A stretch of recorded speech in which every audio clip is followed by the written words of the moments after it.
महापंचायत में शामिल हुए सब साथियों, मेरा एक केंद्र सरकार से सवाल है।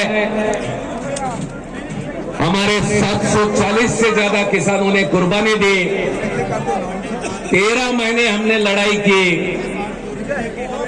उस वक्त सरकार ने हमें लिखित रूप से दिया और आज इस तरीके की क्या बात हो रही है कि फिर से वही कानून जो है एक नए तरीके में नेशनल एग्रीकल्चरल मार्केटिंग पॉलिसी के नाम पर थोपा जा रहा है। ये किसानों के साथ धोखाधड़ी और दुश्मनी की बात यहां पर हो रही है।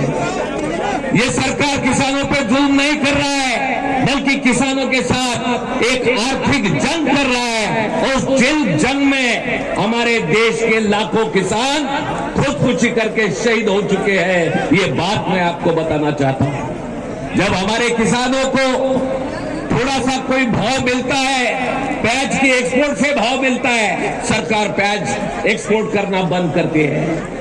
हमारे किसानों को कपास में थोड़ा सा भाव मिलने लगा, कपास इंपोर्ट कर देती है, खत्म कर देती है। 3 लाख करोड़ से ज्यादा हर साल कृषि उपज की इंपोर्ट यहां पर चल रही है, ये सिर्फ किसानों के मालों के दाम जो है गिराने के लिए सारी खेल सरकार करती है।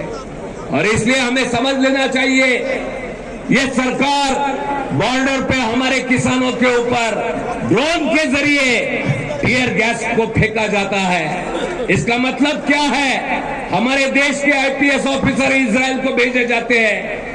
जिस तरीके का व्यवहार इजराइल पैलेस्टीनी लोगों के साथ करता है, उस तरीके का व्यवहार हमारे देश के किसानों के साथ पुलिस द्वारा ये सरकार करती है। यही हमने हर बॉर्डर पर पहले भी देखा है और आज भी ये देखते हैं। इस बात का हम विरोध करते हैं। इसलिए दोस्तों, ये यहां पर हमारे तमाम किसानों के जहां पर भी देश के किसी भी कोने में अगर किसानों पे जुल्म होता है तो उसके खिलाफ संयुक्त किसान मोर्चा एकता से खड़ा है, ताकत से खड़ा है।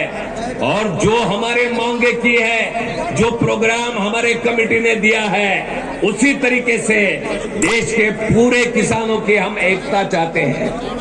बात यहां पर हमारे राष्ट्रपति हमारी बात सुनने को तैयार नहीं है, लेकिन इस देश में जो सर्वोच्च न्यायालय है वो भी किसानों की सही बात सुनने को तैयार नहीं है।